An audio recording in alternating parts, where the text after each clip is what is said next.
नमस्कार। ओडिशार राजधानी भुवनेश्वर उपकूंठ खोर्धा जिला जटणी ठारू मात्र 3 किलोमीटर दूर रे ऐतिह्य संस्कृति परंपरा रे परिपूर्ण हिंदू मुसलमान धर्म समन्वयर ऐतिहासिक ग्राम गड़रथीपुर।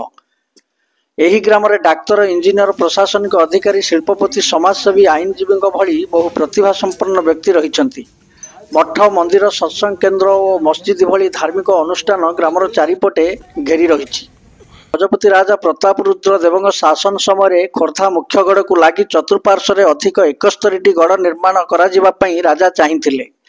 राजा निजे मध्य रथीपुर आसी देखिले एठारे एक विराट दुर्ग रही। प्राय हजार हजार रथी महारथी सैन्य सामत मध्य रहिछंती। राजा निजे मध्य एहिठारे किछि दिन अवस्थान करथिले। सेबेठारु गाँर नाम गड़रथीपुर होइथिला, जहाँ दाढ़ता भक्ति रे उल्लेख रही। 1730-31 मसीह मोगल आक्रमण आरंभ होता है। मोगल सुबेदार तर्की खां कमांडर सुलेमान खां जे कि कलापहाड़ नाम परिचित तत्कालीन गजपति राजा गोपीनाथ विद्याधर देवଙ୍କ समय प्रथमे एठारे साक्षी गोपीनाथ मंदिर प्रतिष्ठा होइथिला। मंदिर रे राधाकृष्ण मूर्ति पूजा पाउथिले। कलापहाड़ हिंदू देवादेवी मंदिर मानकु भांगी देउथिले।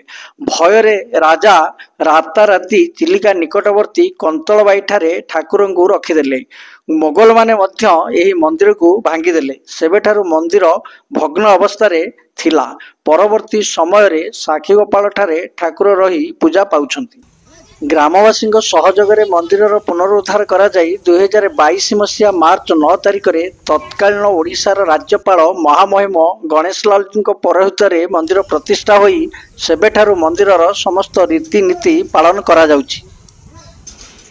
आसंतु जानिबा गड़रथीपुर ग्रामर साक्षीगोपाल मंदिर उन्नयन कमिटीर सभापति परामर्शदाता एमाने कौन कहती।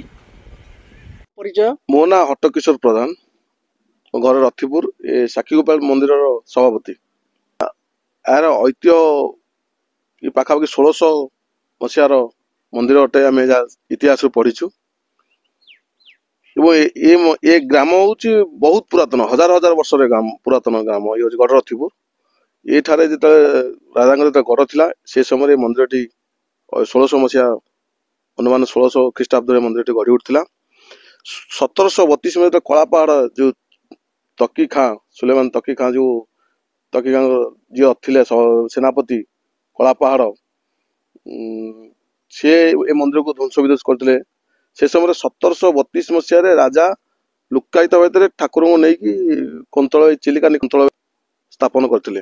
परवर्ती से आसिक बर्तमान अधुना सत्यवादी साक्ष्य बल पूजा पाँच ठाकुर। भगवान पात्र मो घर रथीपुर।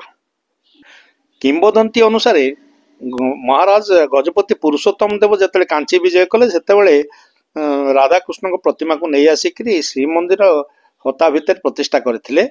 किंतु किंबदंती कहे जे बड़ पंडा को जगन्नाथ स्वप्नादेश देले जे राधाकृष्ण को आनी रखिल से मो अमणिया ऐठा कर दउछंती, तेणु तमे तांको एठरू हटाओ। तेणु गजपति नहींकरी बारबाटी रखिले। बारबाटी किछि समय पर पुणी आज खोर्धागढ़ भितर रखिले एवं 1663 मसीह गजपति मुकुंद देव रथीपुर ग्राम रे साक्षी गोपीनाथ मंदिर प्रतिष्ठा कले। मो नाला रमेश कुमार दास, घर जटनी। मु विश्व हिंदू परिषद दायित्व मोर जटनी प्रखंड सभापति दायित्व अच्छी खोर्धा जिलार। आज्ञा ये जो साक्षीगोपाल मंदिर ये मंदिर विषय आप कौन कहे? मु तो जेबेठारु देखुची मो अनुभूति मु जितेबाला एपटे भुवनेश्वर प्राय जाए मु देखे जे एटा भग्न अवस्था थिला। तापरे मु सदा मन मन भावे जे मु एपटे गले मंदिरटा जदि पुनरुद्धार होता ताले बहुत लोक उपकृत हुए। एक्चुअली मुझे भी देखा पाइली ए वर्ष पूर्व मुझे जड़ित हेली। एक्चुअली सत को सत भी ये पुनरुद्धार हो सारी ठाकुर पुनरुद्धार हो सारी। आठ बहुत भी ये जगह को आसिले अनुभूति ये जावाक भी मोर इच्छा हुए ना। समस्त सांगसाथी मत जो थे रथीपुर गढ़ थी। एक्चुअली यहाँ हूँ रथीपुर नुहे, ये रथीपुर गढ़ थिला आगुरी थिला, बर्तमान रथीपुर हो जाइए। मत सांगसाथी मैंने डाकिले माने वर्षक पूर्व ये ठाकुर मानने साक्षी गोपीनाथ देव सहित पूरा अटाच हो रही। तेणु ये बर्तमान जो समस्ते ये गवर्नमेंट भी किसी अनुदान साहय कर सब सांगसाथी समस्त जो अच्छा आमर जो ट्रस्ट अच्छी से सब अनुरोध करके मंदिर को पुनरुद्धार कर। आउ मु सरकार रिक्वेस्ट करुच्ची सब लोक मानक भी रिक्वेस्ट करुच्ची समस्त मिलित जदि किसी अनुदान संस्था को आगे नियंते ताले बहुत उपकार होता। मु समस्त तरफ सरकार को अनुरोध करुच्ची एटा यदि पर्यटन दायित्व एटा दिया जाता ताले एटा बहुत उपकार होता। आम मैंने आखपाख लोक जो साक्षीबाला मंदिर जाते बाहागर टाइम रे भोग लगिले माने सब बंधु बांधव बंटा जाऊला आम मान बहुत सुविधा हो गला आखपाख लोक भी बहुत ए उपकृत हेबे। आउ बहुत लोक भी जानी ना आखपाख लोक भी बहुत जानी ना काले आगु ये जगहटा बहुत आरु उन्नति हेबो।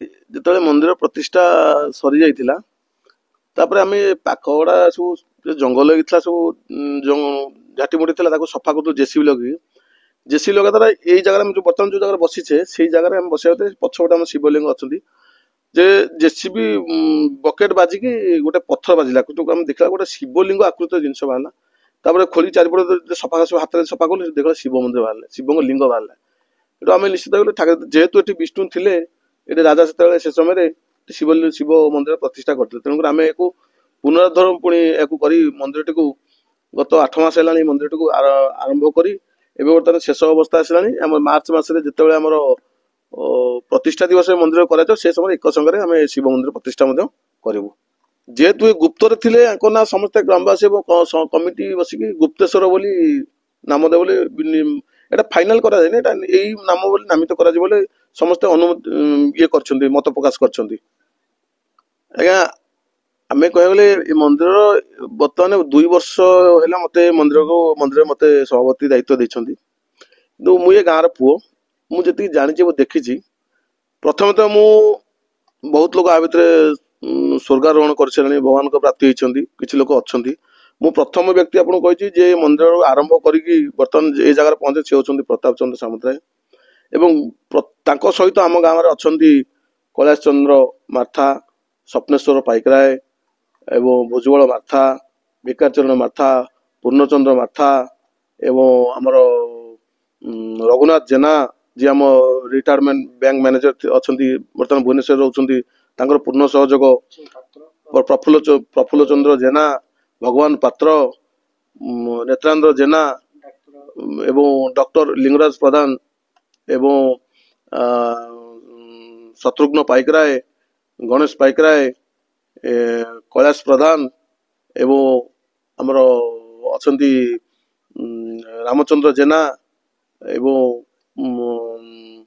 आमर दिवाकर पाइकराय दिवाकर झुलन मार्था एवं जलंधर मार्था एवं आम ग्राम अच्छा जलंधर पाइकराय। जटणी वीरकिशोर बारिक अंकुश न्यूज आम खबर आपन को किपरि लागिला आमको जणाइबे। आम चैनल को लाइक शेयर सब्सक्राइब करने अनुरोध।